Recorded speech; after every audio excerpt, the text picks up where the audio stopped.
Hello viewers and welcome to yet another Warhammer 40,000 Conquest video production. My name is Mitch and I am the Hive Tyrant.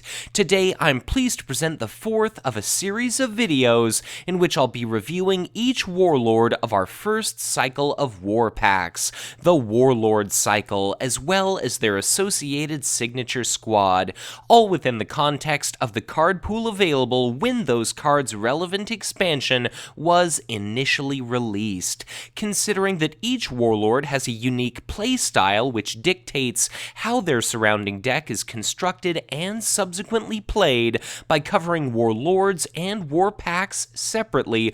Hopefully all of these videos will remain relevant and useful for as long as possible to both new players and veterans alike. Each new future expansion should simply build upon and complement the foundation laid out by each previous publication and its associated cards. However, considering that at the time of this recording we've seen the release of our entire Warlord cycle and the Great Devourer Deluxe expansion, as well as the first release of our Planetfall cycle of war packs, I will have the benefit of some significant foresight when it comes to assessing the utility and evolution of each of these cards. So in this specific video, I'll be taking a look at the second Orc faction Warlord, Old Zogwort, and focusing on the strengths and weaknesses of not just that Warlord unit, but also each of the different cards which constitute his signature squad. And soon I'll analyze and assess all of the non-signature faction-specific cards introduced in the Zogwart's Curse War Pack. As a result, doing so should mean a relatively short Warlord-centric video as well as a much longer war pack encompassing production. But with that said, on to today's Warlord, Old Zogwort. He is a unique Warlord unit with a starting hand size of 7 starting resource tokens, an attack value of 1, and a pool of 7 hit points. He has the Psyker and Odd Boy traits and reads reaction. After this Warlord commits to a planet or is declared as an attacker, put a Snotlings token into play at this planet. Forced reaction. After the combat phase ends, destroy each Snotlings token you control. Rather unusually relative to what we've seen with other Warlords, Old Zogwort changes radically when bloodied. He maintains his 1 attack value, his hit points only decrease to 6, and though he loses his Snotlings generating effect, he keeps his token destroying forced reaction. Overall, Old Zogwort is a fascinating Warlord and immensely dissimilar to Nozdreg. He doesn't attack particularly hard by himself, but he's respectably durable with such a high printed HP value. Plus, although he may not initially appear very menacing, the power of his ability during a given battle increases in a dramatic, albeit linear sense over time, because with each and every combat round, Old Zogwort stands to generate an additional Snotlings token, and if you aren't already familiar with them, those tokens are 1 attack, 1 hit point, runt, trait, orc units. Just like their Warlord, they may not pose much of a threat by themselves, but they do each require 1 attack from your opponent to destroy, and each and every instance of a 1 value attack most definitely adds up over time. Old Zogwort in many ways is all about endurance, because the more rounds of combat you can last, the more Snotlings tokens you stand to generate, and Old Zogwart's entire signature squad is essentially built around the concept of token generation in mass. But, especially considering your Warlord's forced reaction necessitates that at the end of combat, you destroy every Snotlings token you control, no matter if it's sitting at a planet or in your HQ, it is therefore imperative that you treat your tokens as entirely expendable. Although Old Zogwort himself shows up to combat as a 1/7, upon being commit to a planet, he creates an accompanying 1/1 token. Then, the moment he's declared an attacker, he stands to spontaneously generate an additional token, and always remember that every time a token is spawned, it enters play ready already and is therefore eligible to be declared as an attacker.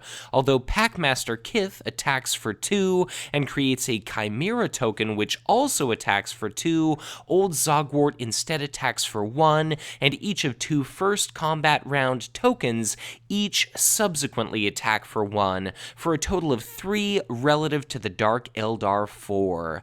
But, whereas a Chimera can be destroyed in but a single attack, without the assistance of global-style card effects or the area effect keyword, each of those Snotlings tokens must be dealt with individually, and though it may not seem like a significant difference, Old Zogwort does have 7 HP relative to Kith's 6.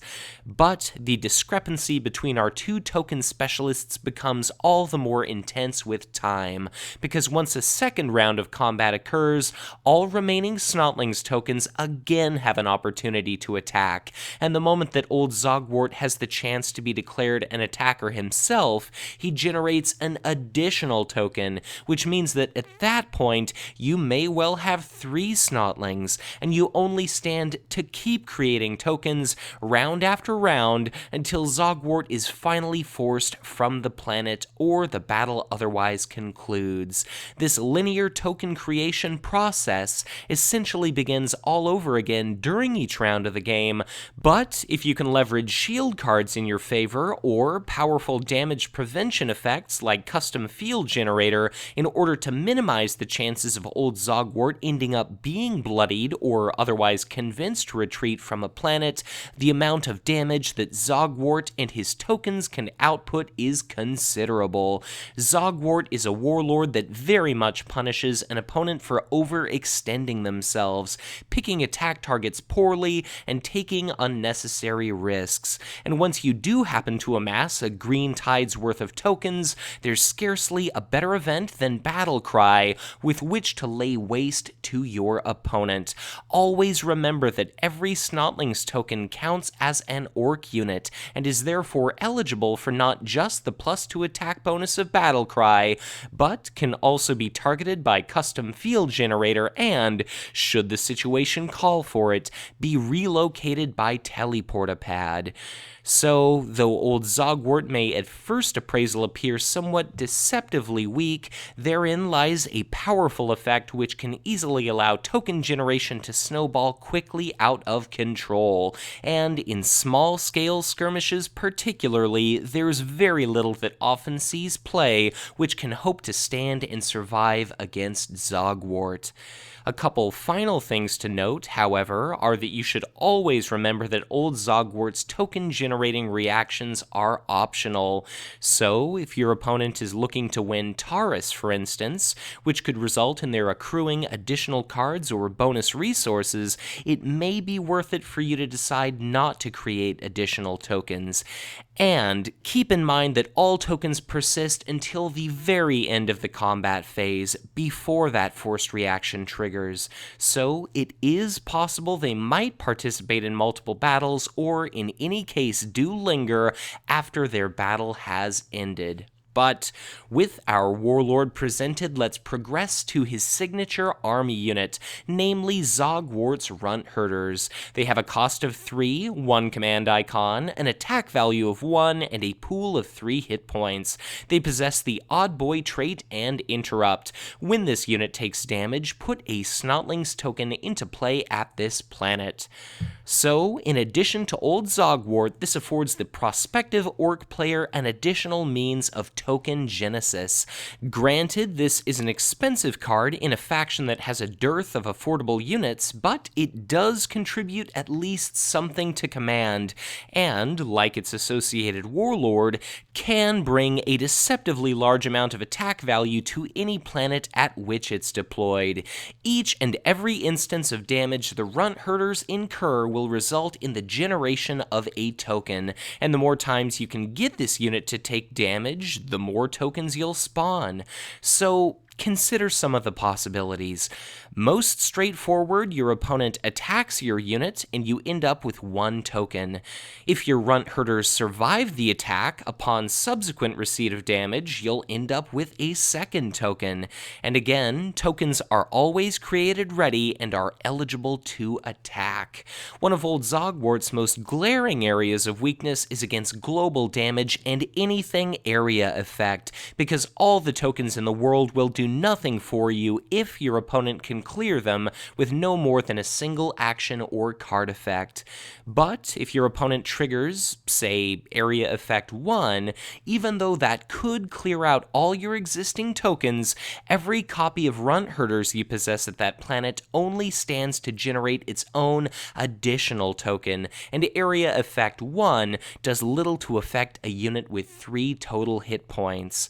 Plus, if you use shield cards to ensure that only 1 point of damage occurs at a time, you're left with as full an HP reservoir as is possible, and you can even make use of attachments like hostile environment gear or rune-encrusted armor to augment and increase that printed HP considerably. Or, if those cards aren't quite your preference, there are innumerable card effects you can use to indirectly generate additional tokens yourself. Simply trigger an orc cannon to deal 1 damage to your runt herders, as well as 1 indirect damage assigned among your opponent's units. Or use Custom Field Generator to prevent the damage from an attack directed at another orc unit, and then redistribute a number of indirect damage equivalent to the value of that attack to any number of your present runt herders and other units. Or, still further, you can use cards like Smash and Bash after attacking with this unit, albeit for a paltry 1, to deal 1 point of damage to it, which generates a token and readies it, so that you can attack for another additional 2 instances of 1. And even though all of these individual meager attack values of 1 don't seem like much, consider nevertheless that they're all separate attacks, which could ideally result in your opponent being forced to spend 2 or 3 value shield cards suboptimally. So, while the runt herders aren't quite so consistent and reliable in spawning their tokens as Old Zogwort himself, they're much more likely to give your opponent a potentially unanticipated headache, simply because they can end up resulting in a far more difficult to predict number of Snotlings tokens invading whatever currently relevant planet. Plus, I'll also mention it's of integral importance to remember that the runt herder interrupt specifies it creates tokens when it takes damage, as opposed to after it takes damage.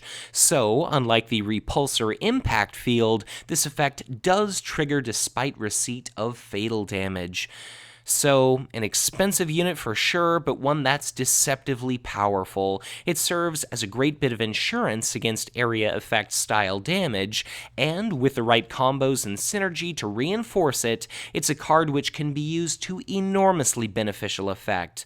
For instance, a Warp Storm at the end of combat may well scour several of your own units from a planet, but if all your enemies are by that point exhausted, it could also result in some fresh, entering play ready type tokens with which you could use to deliver the coup de grace to any remaining enemy forces, either prior to their opportunity to retreat, or otherwise to potentially alter the outcome of battle dramatically. But if you still don't feel like you have enough tokens, the next of our signature cards is our attachment, the Weird Boy Stick. For a cost of 0, it has 3 shield icons and the war gear and weapon traits. It reads, attached to an Odd Boy unit. Reaction: after a Snotlings token is destroyed, exhaust this attachment to put a Snotlings token into play at a planet. So, clearly, this can either be used as shields or as a convenient means of slightly augmenting your offense. Simply affix this to any Odd Boy unit, and considering that your Warlord is the one unit that can't be destroyed prior to your losing the game, outside of perhaps Warp Storm protection, there's little reason to adhere it to any other unit, and considering it costs 0, if you are considering playing it, you may as well do so at your first opportunity. So, during combat, ideally one of your already exhausted Snotlings tokens will end up being destroyed, and upon that triggering event, you can immediately exhaust this attachment as a response in order to create a new ready Snotlings token which can proceed to attack. Or, alternatively, when the combat phase ends and Old Zogwort's forced reaction destroys all of your tokens, you can then trigger the Weird Boy stick and put a Snotlings token into play at any planet you choose. Also, if this attachment is activated mid-combat, you can use the destruction of a Snotlings token at one planet to result in the generation of another token at a different planet, where you might need each and every unit possible. Or, if instead this reaction is triggered after combat, you can similarly spawn a token at the exact planet you want it, where it'll be standing unexhausted and ready to attack during the following round's combat phase.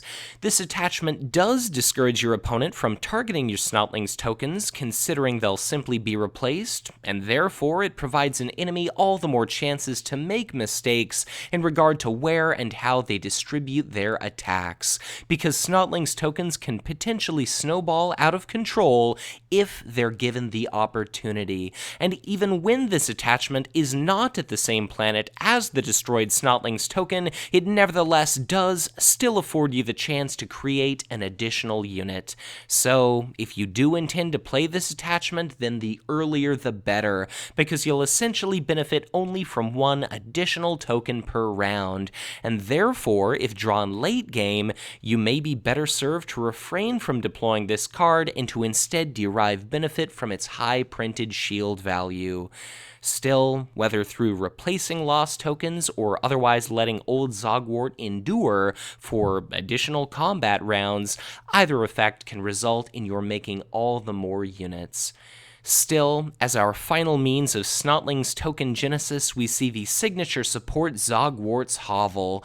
For a cost of 2, it has the location trait and reaction. After your Warlord is declared as a defender, put a Snotlings token into play at the same planet as your Warlord. So, although it's not cheap, once you've played this support, when a Hail Old Zogwort is commit to a planet, declared an attacker, or declared as a defender, each of those occurrences will result in your spawning a fresh Snotlings token at his same planet.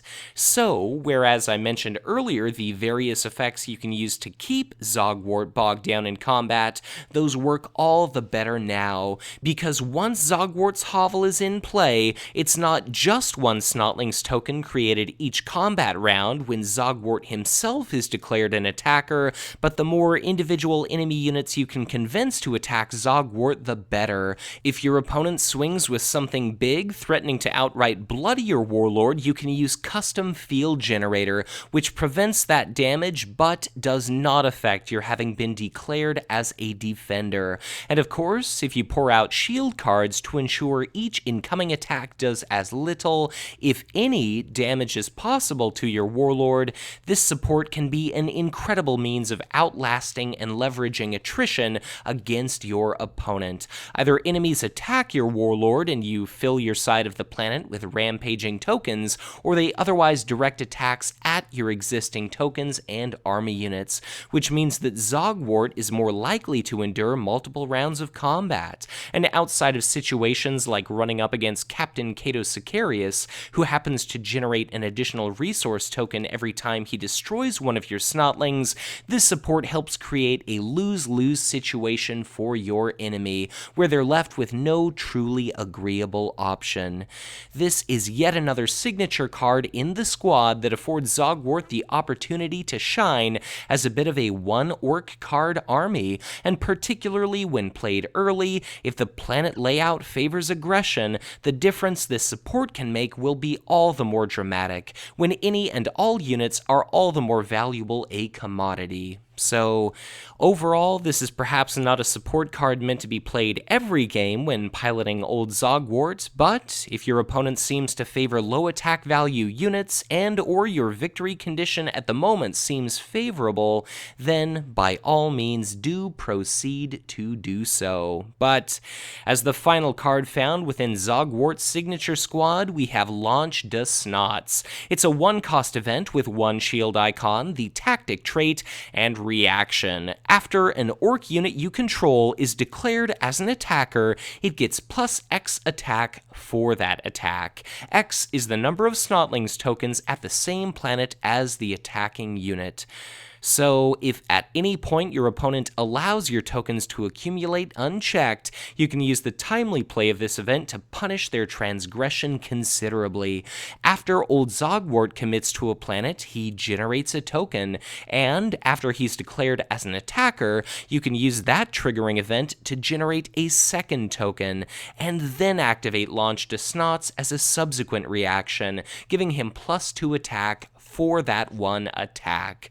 But, of course, the more tokens you have, the stronger this becomes. If multiple combat rounds occur, you could easily receive a far greater attack bonus, and if you benefit from Zogwart's Runt Herders or Zogwart's Hovel, that bonus could potentially be far larger. And considering also that this is a reaction and not an action, it provides no window for your opponent to respond, whereas a Battle Cry can give a unit an attack bonus, only to have your opponent play Archon's Terror or Inquisitorial Fortress to remove that unit from the planet before it can attack. Launch de Snots gives your enemy no such chance to respond, making it something that could easily result in the bloodying or destruction of an enemy warlord or exceptionally valuable unit.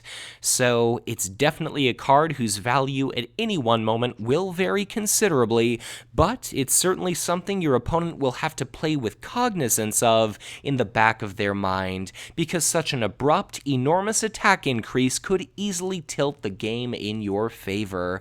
Consider also that this can be used on any orc unit, be it token, army, or warlord, and though it won't happen often, also remember that the bonus is based on all Snotlings tokens present at the planet, not just those that you control. So, whether you rely on natural token generation or invest a couple resources in 4 additional tokens from Snotling attack, this can be a devastating effect, and frankly, a combat trick which the Orc faction at this point sorely needs. So I would certainly recommend you hold on to this card until it will prove of the utmost of use for you, but when you do unleash this event, hopefully it'll be utterly debilitating to your opponent during a moment they find themselves at all exposed. But now that we've covered the 4th of our Warlord cycle warlords, that brings this video to a close. So I'll just end by saying thank you sincerely for watching, and I very much hope you enjoyed this assessment and analysis of our warlord from the aptly named Zogwart's Curse.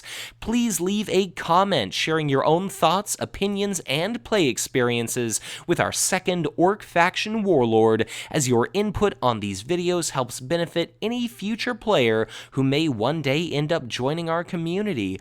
But with that said, thank you once again for watching, and if you enjoyed this video, be sure to hit that like button and subscribe to my channel if you've not done so already, or if you are already subscribed, as ever, you're always encouraged to share this content, as the more people there are that stumble upon these videos, the more people may like what they see, give Conquest a try, enjoy the game, and someday end up joining our community.